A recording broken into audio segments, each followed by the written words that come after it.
Hey y'all, I'm John Bovey, not to be confused with Bon Jovi. Cody Johnson. No, so welcome to Southern San Antonio's Voices of Value, here supporting our realtor partners. So today I have Mr. Michael Madura from Alamo Roofing. We're going to be going over some exciting stuff on what to look for whenever you're buying and selling a home. So Michael, Let's go ahead and get started. let's get started. Let's talk about an icebreaker real quick. So speaking of icebreaking, you tried out cryo this week. Yes. What was your what did you think? So, in my line of work, I'm used to being up on a roof. When it's 110 degrees outside, it's about 150, 160 up there. So, hopping into the polar opposite of a negative 180 was a little bit of was honestly shocking, but I'm finally starting to warm up 3 days later. So how did you feel afterwards? Good. Rejuvenated. Like you said, the first day was like you can't really notice it, but the second, third day, that's when it really starts to take effect. My skin isn't, as inflamed. I'm out in the hot sun all the time, right? So I'm getting sunburned. I'm always sweating, constantly inflamed. So that really did help out with that. Awesome. Well, so you're going to want to stick around till the end of this episode because we're going to be giving away $1,000 roof repair gift certificate to either for yourself to use or to give to one of your clients when you're giving as a closing gift. So, what would you say is the number one misconception you hear about shingles? Arguably, the number one misconception is seeing a shingle life expectancy on a package and thinking that's reality. And why I say that, right? So you typically, when you have an asphalt shingles, they either come in 25-year or 30-year lifetime shingles, right? Hmm. So I just had a homeowner today tell me, yeah, we got a roof replaced 9 years ago. We've got a 30-year shingle. One of the things that people don't take into account is going to be the environmental factors, right? So here specifically in our region, we have super high UV index, 8 plus most of the summer, right?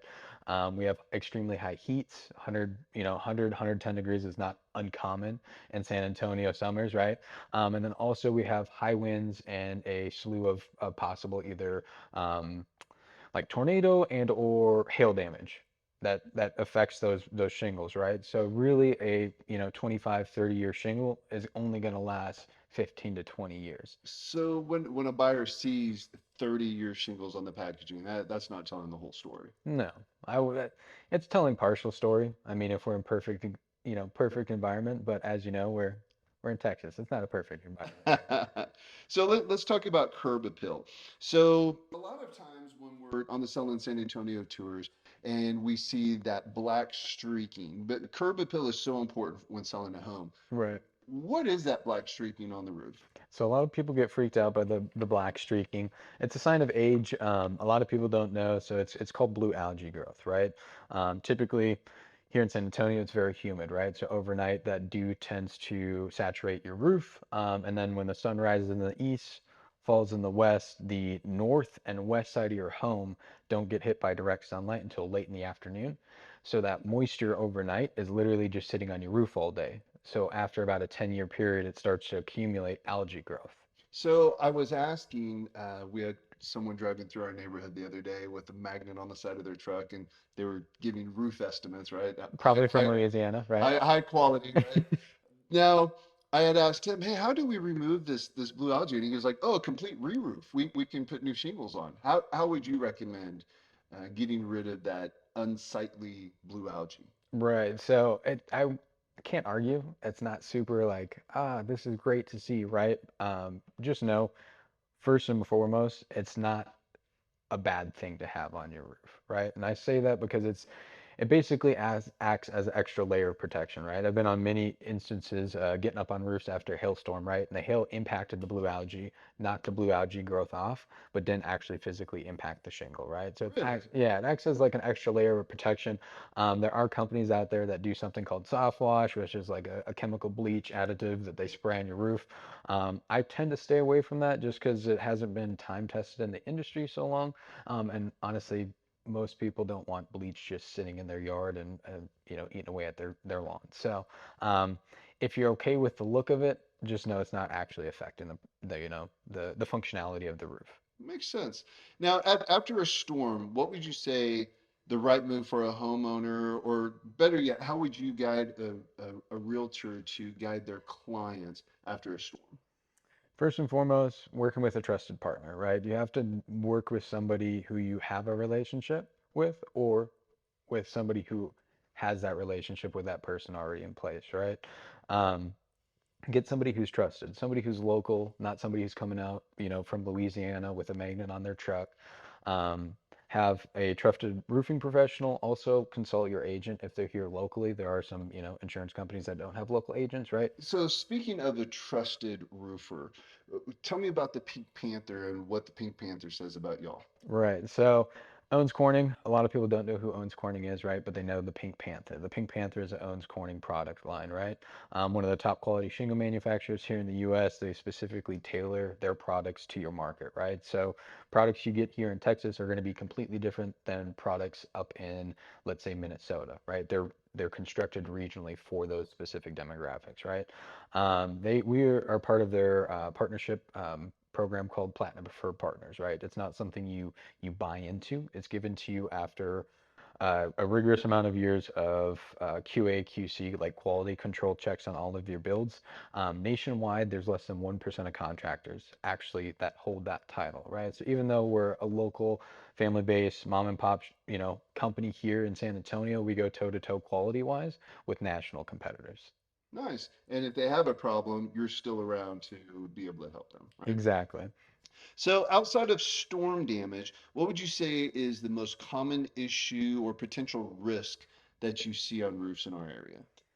Big one I see probably on a weekly basis is vegetation. I was on a roof earlier. I was like Monday or Tuesday this week, where vegetation, what I mean by vegetation is tree growth typically. Um, We do have a lot of live oaks yeah, here. live oaks is like our thing in San Antonio, right? And if those branches are within 3 to 5 feet of the roof line, right, and we get the high winds, we get 60-mile-an-hour gust winds here in San Antonio pretty regularly, those branches are going to move and sway. And over time, they're just smacking, rubbing, and deteriorating that shingle, right? So that's going to be the biggest cause.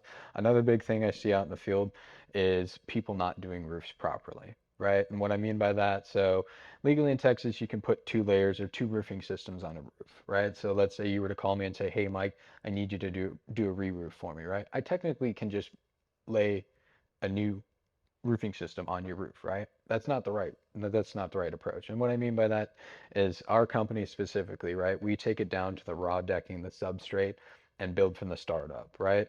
And the philosophy behind that is really if you have some sort of small pinhole leak issue, right? You can't see it if you just lay over the problem. Kind of like your car, right? Let's say you have rust on your car, you can definitely just paint over that rust, but it's going to, bubble up and come to fruition here in the next couple of years. And that's the same thing with your roofing system. If you're just band-aiding over it, covering up a problem, that problem will arise eventually. That makes sense. That's great insight. Um, so what when we're looking at homes, what is a quick indicator whenever someone's just driving by street view to be able to estimate the roof or the estimate the age of the roof on a Uh, home here in Texas? right. So quick couple of things that I always look at when I'm pulling up to a house for an inspection is going to be tying back to that blue algae growth, what we talked about a little bit earlier. Um, that doesn't accumulate on roofs until about the 10-year age. Owens Corning products, it's a little bit different, but most manufacturers, their shingles start to show it at about 10 years, right? Also, your roof components. So pipe jacks, Barone vents, those are just different exhaust vents coming out of your home for different reasons. Those are all painted on your roof, typically speaking, right? And going back to Texas being extremely hot, having a high UV index, that paint starts to show after about 10 years. You'll start to see it fading, cracking, just falling off. Those are two good indicators. Another one kind of ties into something called drip edge, right? So if you look at the perimeter or roof line of your home and it doesn't have a shiny piece of metal that follows around the entire perimeter, it doesn't have what's called drip edge, which typically speaking means your roof's going to be older than 10 years because that's a code that went into effect. Really, about 10 years ago. Yeah, give or take about 10 years ago. So those are kind of the three quick insights that I give on, how to figure out a roof age, right? Awesome. Well, great insight today, Michael. Thank you so much for joining us today and giving us so much insight on roofs and helping our local realtors out. Now to the fun part. We're going to go ahead and do our drawing For the for the lucky winner. lucky winner for the $1,000. It's John Proof, sorry. You got the little ones at home, so you're going through that right now, right? So this is for a $1,000 roof repair gift certificate to utilize on your home or on one of your clients' homes. I'll let you pick out the lucky winner. All right. Lucky winner is going to be Joe Reed. Joe Reed, you are the lucky winner. We'll be in touch to give you your $1,000 gift certificate. Again, Michael, thank you so much for joining us today Of course. on Selling San Antonio's Voices of Value. And if you'd like to get in touch with Mr. Michael Madura and have him either inspect one of your roofs or one of your clients' roofs, his phone number is right below, and great guy. And of course, if you need a fast, friendly, and honest insurance quote on home, auto, commercial, or life, we're also available here at Jab Insurance Agency, number below. Thank you again for watching today. We'll see you next time. See you next time.